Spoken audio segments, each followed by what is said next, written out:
Although these events back with that, the Romans were being mind controlled. They had the elite group, and then they had all of the army, and then they had the slaves. And that's where we are now. We're just finding out about this, and we need to fix it. All right, well, as you just saw, that's a very dense amount of information that we've just gotten. It's unbelievable.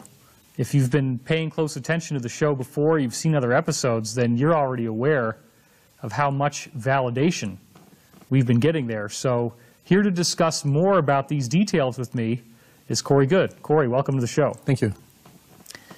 So first of all, we have Tompkins starting out working from 1942 to 1946, actually debriefing these 29 spies that were embedded in Nazi Germany, total of 1,200 times, and he said that they had experienced this German secret space program firsthand, and that the Germans had cut a deal with reptilians. So just to start with that, how did you feel when someone comes forward and validates such a key part of your testimony on the show?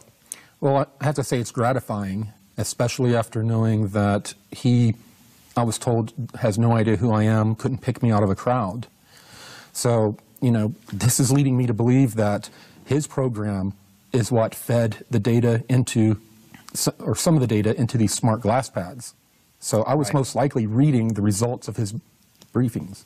Now, when we are talking about somebody like Secretary James Forrestal being pushed out the top floor of a building in the course of setting up this work, is that a common thing? Is there a short life expectancy for people to get into these programs?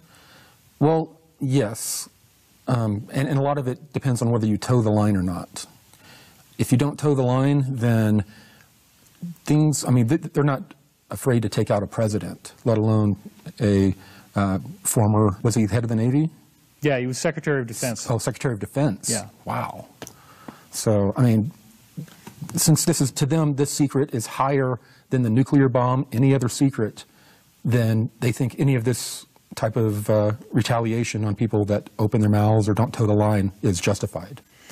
Now, he said that Admiral Rick Obata's aide wasn't even cleared to have access to this information. That might strike some people a little strangely. Do you think that there are other precedents for that in your own experience? I saw that kind of thing happen all the time. You would be in a briefing, and they would give a pre-briefing, and then they would have 5, 10 people have to get up and leave the room because they were not cleared for the information, for the rest of the information. So I've seen that kind of a thing happen a lot of times. He also said that Admiral Rick Obata was constantly calling BS about the testimony that he was hearing, that it was just so fantastic sounding, so hard to believe. And he said that the Germans were the only people, the only country at the time that really knew about extraterrestrials back then. So did you find that this wow factor was a fairly consistent element, that people just have a really hard time processing this when they first encounter this information? Oh, yeah, absolutely. I mean, case in point, when I came out, you know, talking about being, you know, regressed 20 years, serving in a 20-year space program, you know, I felt the same way. People were just, you know, this is just too incredible to entertain. Now, he also discusses in this short clip that we just saw, Nordics. And if you read his book, he's describing intensive encounters that he has later with Nordics, and we're going to have some interview footage on that later on. But was it interesting to you as well to hear him mention that aspect of things? Yes, because the Germans were in contact and working hard alongside the reptilians, as he stated.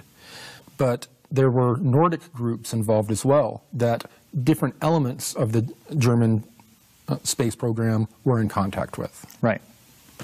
Now, he mentioned that the Germans, with the help of, he just calls them the reptilians, he didn't say Draco, so we'll just use that term.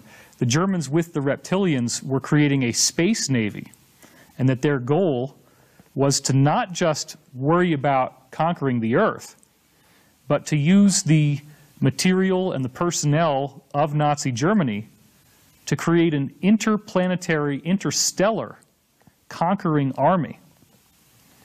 What was your feeling when you heard that? I was a little bit shocked. knowing that he doesn't know anything about my testimony. And I've reported the genesis of what we are calling the Dark Fleet for a while. And this is exactly the genesis. They are working mainly outside of the solar system, working alongside the reptilians for defending territory and conquering new territory. That was their mandate.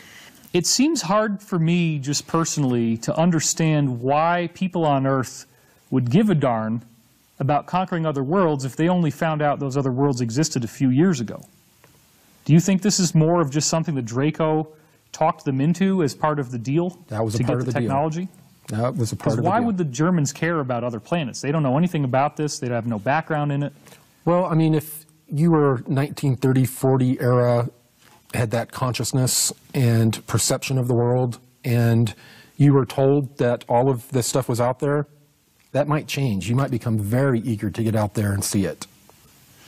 And if you are from a conquering kind of mentality force, hey, all the more better for the reptilians and their goals. So he also said that the Nordics would live between 1,400 years to 2,200 years long. Now that's over 10 times, maybe even 20 times a normal human lifespan. Some people are going to have some trouble with that. Have you seen any information that corroborates that detail? Yeah, I mean, we're talking like 2 or 3 times the age of Methuselah. Right. So, yeah, I mean, that is actually pretty common out there in the cosmos. Once they've gotten to a certain technological place of development, the human body is extremely easy to manipulate, heal, and all kinds of stuff medically. So the bodies, the bodies of these non-terrestrials, I would assume is similar. And, if they can travel across space, they've definitely looked inward and figured out their own genome and how to manipulate it. Now, another thing that might be contentious for some people that they're going to have trouble believing is his testimony that the Germans were actually cloning soldiers and that clones were being used in combat during World War II. What's your response to that aspect of this? Well, that's new to me.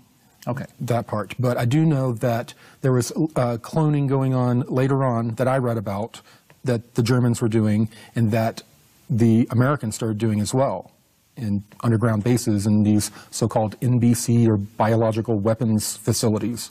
They were working on and doing a lot of cloning.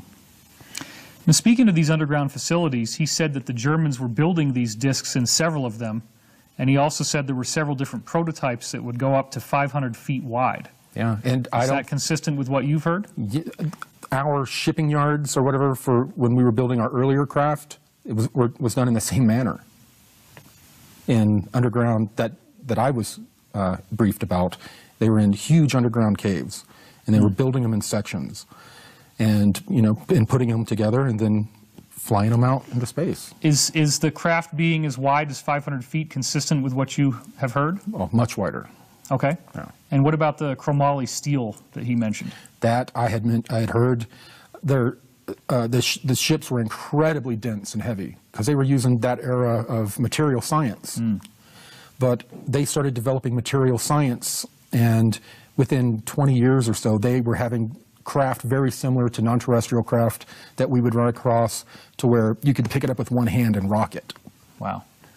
But I don't think it was quite there, but they developed quite a bit in their material science to make them lighter. But the weight really doesn't matter. When you have the torsion or gravity-canceling technology, it could weigh 1,000 tons, and once they turn it on, it doesn't matter. Sure.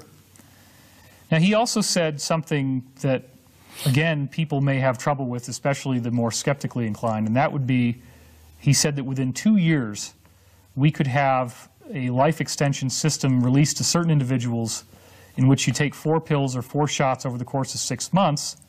And he's saying some pretty outrageous stuff. He's saying that you're going to get a 400% IQ boost, that your age reverts to about 29, and that you then stay that way for like 2,000 years, and everything becomes better, and you feel better, your life just is enhanced. Does a technology like that exist that you're aware of? Yes. And as I have stated in the past, some of the technology in some form was used on me at the end of the 20 years when they age regressed me, you know, all the way back to the 16, 17-year-old range. But you're not staying at 16, 17 years old. No, I'm not. You're not living for 2,000 years, obviously. Right, but this is more of a maintenance kind of, if I was getting these chemicals on a semi-regular basis, most likely that would occur. And that's one of the things about these programs. They want to make people reliant on who's running the program to come back for more shots, pills, whatever. Well, and I'll tell you, Corey, one of the things about this that concerns me, and I want to put this on camera because I think it's very important, is that the space program insider Jacob, he described to me that they, the cabal, are going to try to get humanity to accept shots that will extend lifespan. But he told me that there were going to be nanites in it and that we would actually become merged with AI. So do you think that could be how this works?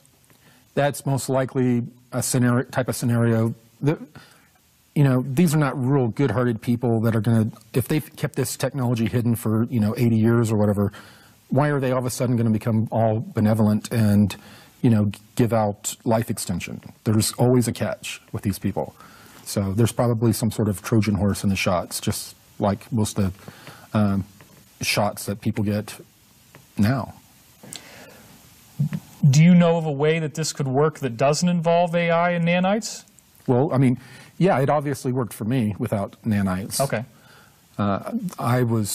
I think to get me so quickly down to the age that they needed, they did a little bit different method. I wasn't taking pills. They did it intravenously. Right.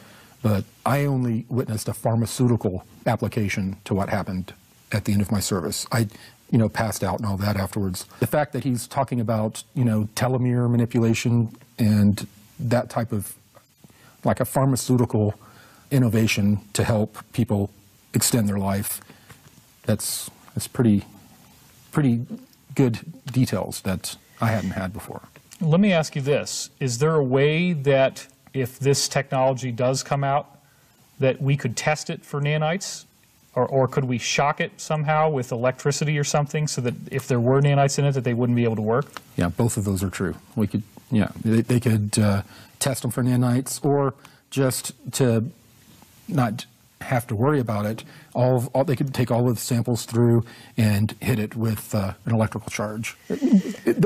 That's unless introducing electricity is going to change something in the chemical. So we don't necessarily have to have a xenophobic attitude about this. If there is a technology that's benevolent that comes out from the good guys, we can potentially use it, but we just have to have certain safeguards and caveats in place. Right, and I'd probably, unless mortality was staring me in the face, I would probably sit back and let a few other people try it first. All right, so